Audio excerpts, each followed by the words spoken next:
اسلامی تاریخ میں خلافت راشدہ کے بعد کا دور شدید سیاسی کشمکش کا زمانہ تھا۔ ایک طرف مشاورت پر قائم خلافت کا تصور تھا تو دوسری طرف ایک مضبوط موروثی سلطنت ابھر رہی تھی۔ اسی دور میں ایک ایسی شخصیت سامنے آتی ہے جس نے تقریباً 9 برس تک مکہ میں اپنی حکومت قائم رکھی اور بنو امیہ کے خلافت کو کھلا چیلنج دیا۔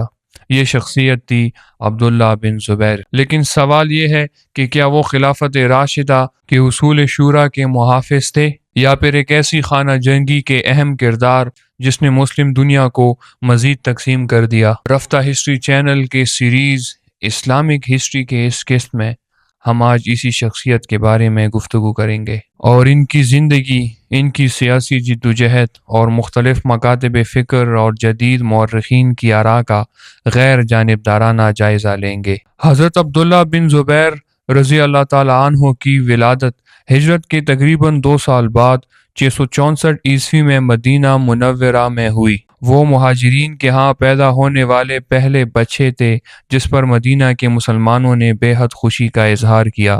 ان کے والد زبیر بن عوام رضی اللہ تعالیٰ عنہ عشرہ مبشرہ میں شامل تھے، جبکہ والدہ حضرت آسمہ رضی اللہ تعالیٰ عنہا مسلمانوں کے خلیفہ اول حضرت ابوبکر صدیق رضی اللہ تعالیٰ عنہ کی صاحبزادی تھی۔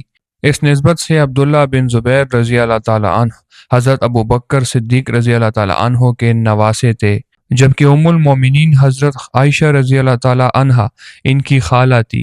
روایت ہے کہ حضرت عائشہ ان سے بے حد محبت کرتی تھی اور اسی نسبت سے انہیں ام عبداللہ بھی کہا جاتا ہے۔ بچپن ہی سے عبداللہ بن زبیر میں جرأت، خود اعتمادی اور قائدانہ صلاحیتیں نمایاں تھی۔ ایک مشہور روایت کے مطابق جب حضرت عمر بن خطاب رضی اللہ تعالیٰ عنہ راستے سے گزر رہے تھے تو دوسرے بچے بھاگ گئے، مگر عبداللہ بن زبیر رضی اللہ تعالیٰ عنہ اپنی جگہ ثابت قدم رہے۔ حضرت عمر نے اس جرأت کو سراہا۔ اس واقعے کا ذکر ابن سعد نے الطبقات الکبریٰ میں کیا ہے، جبکہ ابن کثیر نے بھی البدایہ والنہایہ میں اسے نقل کیا ہے۔ جوانی میں انہوں نے کئی اسلامی فتوحات میں حصہ لیا۔ بعض تاریخی روایات کے مطابق وہ یرموک، فتح مصر اور شمالی افریقہ کی مہمات میں شریک ہوئے۔ مورخین جیسے طبری، بلازری اور ابن اسیر لکھتے ہیں کہ شمالی افریقہ کی مہم میں انہوں نے رومی سپہ سالار گریگوری کے خلاف غیر معمولی بہادری کا مظاہرہ کیا۔ بعد ازاں جب خلیفہ سوم حضرت عثمان رضی اللہ عنہ کے گھر کا محاصرہ ہوا تو عبداللہ بن زبیر ان مدافعین میں شامل تھے جو ان کی حفاظت کر رہے تھے۔ تاہم حضرت عثمان رضی اللہ تعالیٰ عنہ کی شہادت کے بعد امت مسلمہ ایک بڑے سیاسی بحران میں داخل ہوئی۔ جنگ جمل میں حضرت عبداللہ بن زبیر اپنے والد زبیر اور اپنی خالہ حضرت عائشہ رضی اللہ تعالیٰ عنہا کے ساتھ شریک ہوئے، جبکہ دوسری جانب حضرت علی تھے۔ یہ واقعہ اسلامی تاریخ کے ان ابواب میں سے ہے جنہیں مختلف مکاتب فکر مختلف زاویوں سے بیان کرتے ہیں۔ اس لیے مورخین اس دور کے واقعات کا مطالعہ ہمیشہ تاریخی سیاق و سباق کے ساتھ کرنے کی تلقین کرتے ہیں۔ یہ وہ پس منظر تھا جس نے حضرت عبداللہ بن زبیر رضی اللہ تعالیٰ عنہ کی شخصیت کو تشکیل دیا، لیکن اصل آزمائش ابھی باقی تھی۔ جب یزید بن معاویہ کی ولی عہدی کا اعلان ہوا تو عبداللہ بن زبیر رضی اللہ تعالیٰ عنہ نے ایسا فیصلہ کیا جس نے اسلامی تاریخ کا رخ بدل دیا۔ حضرت معاویہ رضی اللہ تعالیٰ عنہ کے دور میں عبداللہ بن زبیر عمومی طور پر سیاسی طور پر خاموش رہے، تاہم جب 676 عیسوی میں حضرت معاویہ رضی اللہ تعالیٰ عنہ نے اپنے بیٹے یزید کو ولی عہد مقرر کرنے کا فیصلہ کیا تو عبداللہ بن زبیر نے اس پر اعتراض کیا۔ بعض کلاسیکی مورخین خصوصاً امام طبری تاریخ الرسل و ملوک اور ابن اسیر الکامل فی التاریخ کے مطابق ان کا موقف یہ تھا کہ مسلمانوں کے حکمران کا انتخاب شورا اور باہمی مشاورت کے اصول کے مطابق ہونا چاہیے، نہ کہ موروثی نظام کے ذریعے۔ سن 680 عیسوی میں یزید کے اقتدار سنبھالنے کے بعد جن نمایاں شخصیات نے ان کے بیعت سے انکار کیا، ان میں حضرت حسین بن علی اور حضرت عبداللہ بن زبیر شامل تھے۔ حضرت حسین کوفہ کی طرف روانہ ہوئے، جبکہ حضرت عبداللہ بن زبیر نے مکہ مکرمہ کو اپنی پناہ گاہ بنایا۔ انہوں نے خانہ کعبہ کی تقدس کی وجہ سے خود کو علائز بالبیت یعنی اللہ کے گھر کی پناہ لینے والا کہا۔ اسی دوران پیش آنے والا واقعہ کربلا اسلامی تاریخ کا ایک انتہائی اہم اور دردناک باب ہے۔ اس واقعے کے بعد بنو امیہ کے خلاف مختلف علاقوں میں بے چینی بڑھی اور مکہ میں حضرت عبداللہ بن زبیر کی حمایت میں بھی اضافہ ہوا۔ سن 683 عیسوی میں یزید نے مکہ مکرمہ پر لشکر روانہ کیا۔ پہلے مسلم بن عقبہ اور بعد میں حسین بن نمیر کی قیادت میں اموی افواج نے مکہ کا تقریباً 64 دن تک محاصرہ کیے رکھا۔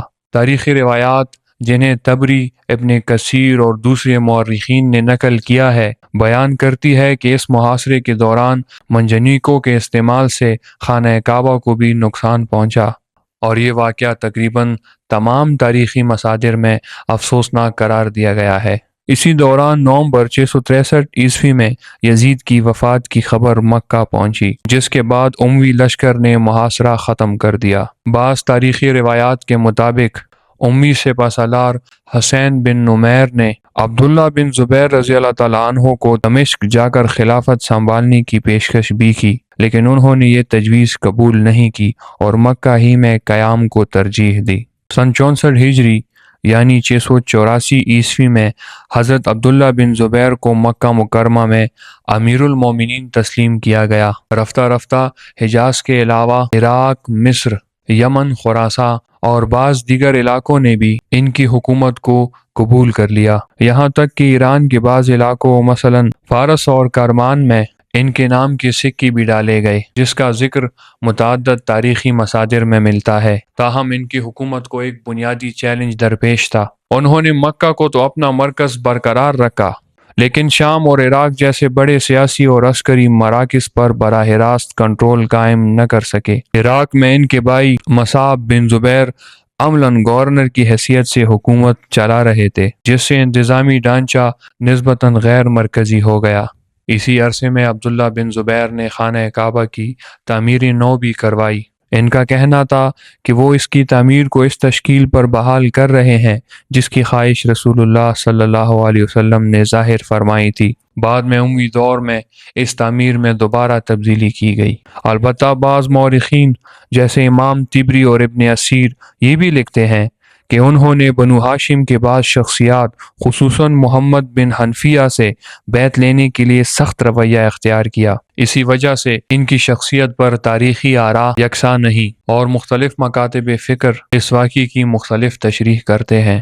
ابتدا میں ایسا محسوس ہو رہا تھا کہ شاید عبداللہ بن زبیر کی حکومت تمام اسلامی دنیا میں مضبوط ہو جائے گی، لیکن شام میں بنو امیہ ایک بار پھر منظر عام پر آ رہے تھے، اور جلد ہی ایک ایسا حکمران سامنے آیا جس نے نہ صرف اپنی حکومت بحال کی بلکہ اسلامی تاریخ اور اس وقت کی اسلامی دنیا کا نقشہ بھی بدل دیا۔ یزید بن معاویہ کی وفات کے بعد جب عبداللہ بن زبیر کی حکومت اپنے عروج پر تھی تو دوسری طرف بنو امیہ بھی شام میں اپنی طاقت مجتمع کر رہے تھے۔ معاویہ بن یزید کے بعد مروان بن حکم امی خلافت کے سربراہ بنے۔ 684 عیسوی میں انہوں نے ایک جنگ کے ذریعے اپنے تمام مخالفین کو شکست دی، جس سے شام میں اموی اقتدار دوبارہ مستحکم ہو گیا۔ اس واقعے کا ذکر امام طبری، ابن اسیر اور دیگر مورخین نے تفصیل سے کیا ہے۔ مروان کے انتقال کے بعد ان کے بیٹے عبد الملک بن مروان نے اقتدار سنبھالا۔ جدید مورخ Hugh Kennedy the prophet and the age of the caliphates کے مطابق عبد الملک بن مروان نے براہ راست حملہ کرنے کے بجائے مرحلہ وار حکمت عملی اختیار کی۔ پہلے اس نے اپنے تمام سیاسی مخالفین کو کمزور ہونے دیا اور پھر ایک ایک کر کے ان سب کا مقابلہ کیا۔ ادھر عراق میں عبداللہ بن زبیر کے بھائی مصعب بن زبیر مختار ثقفی کی تحریک کا مقابلہ کر رہے تھے، لیکن 691 عیسوی میں جنگ مسکن میں معصب شہید ہو گئے اور عراق دوبارہ اموی اقتدار میں چلا گیا۔ اس کے بعد عبد الملک نے اپنے مشہور سپہ سالار حجاج بن یوسف کو حجاز روانہ کیا۔ تاریخی روایات کے مطابق تقریباً 6 ماہ تک مکہ کا محاصرہ جاری رہا۔ شہر میں خوراک کی شدید قلت پیدا ہو گئی۔ بہت سے ساتھی عبداللہ بن زبیر سے الگ ہو گئے، حتیٰ کہ عبداللہ بن زبیر کے بعض بیٹوں نے بھی ہتھیار ڈال دیے۔ اپنی زندگی کے آخری لمحات میں عبداللہ بن زبیر اپنی والدہ حضرت اسماء بنت ابو بکر کے پاس گئے، جن کی عمر اس وقت تقریباً 100 سال سے زیادہ بتائی جاتی ہے۔ کلاسیکی مصادر کے مطابق انہوں نے اپنے بیٹے سے کہا، اگر تم حق پر ہو تو ثابت قدم رہو، اور اگر دنیا کے لیے لڑ رہے ہو تو تم نے خود کو بھی نقصان پہنچایا اور اپنے ساتھیوں کو بھی۔ یہ الفاظ عبداللہ بن زبیر کے لیے حوصلے کا باعث بنے۔ سن 73 ہجری یعنی 692 عیسوی میں وہ مکہ کا دفاع کرتے ہوئے شہید ہو گئے۔ حجاج بن یوسف کے حکم پر ان کی لاش کو کچھ عرصہ کے لیے سولی پر لٹکایا گیا، پھر اسے اتار کر تدفین کی اجازت دی گئی۔ اس واقعے کا ذکر طبری، ابن کثیر اور ابن اسیر سمیت متعدد تاریخی مصادر میں موجود ہے۔ حضرت عبداللہ بن زبیر کے بارے میں آج بھی مسلمانوں کے مختلف مکاتب فکر کی آراء مکمل طور پر یکساں نہیں۔ امام طبری، ابن کثیر اور ابن اسیر جیسے کلاسیکی سنی مورخین انہیں ایک نہایت عبادت گزار، بہادر اور بااصول شخصیت قرار دیتے ہیں، جنہوں نے موروثی خلافت کے مقابلے میں شورا کے اصول کا دفاع کیا، اگرچہ وہ ان کے بعض سیاسی حکمت عملیوں پر تنقید بھی کرتے ہیں۔ معاصر سنی محقق علی حسنی اپنی کتاب عبداللہ بن زبیر میں انہیں ایک اصول پسند اور باکردار رہنما کے طور پر پیش کرتے ہیں۔ دوسری جانب یعقوبی اور مسعودی جیسے شیعہ رجحانات رکھنے والے مورخین ان پر شدید تنقید کرتے ہیں۔ ان کے نزدیک جنگ جمل میں حضرت علی کے خلاف ان کی شرکت اور بعد میں بنو ہاشم کے ساتھ ان کا رویہ قابل اعتراض تھا۔ اسی وجہ سے اثنا عشری شیعہ تاریخ میں ان کے خلافت کو شرعی خلافت تسلیم نہیں کیا جاتا، اگرچہ ان کی امی حکومت کی مخالفت کو الگ زاویے سے دیکھا جاتا ہے۔ ان کے بارے میں جدید مغربی مورخین بھی مختلف آراء رکھتے ہیں۔ جولیس ویلاوزن کا خیال ہے کہ عبداللہ بن زبیر نے زیادہ تر وقت مکہ میں گزارا، جبکہ ان کی جنگیں دوسرے لوگ لڑتے رہیں۔ ایک اور مستشرق کی کتاب studies on the civilization of Islam میں انہیں ایک بہادر مگر سیاسی طور پر حد سے زیادہ بلند خواہش رکھنے والا رہنما قرار دیا گیا ہے۔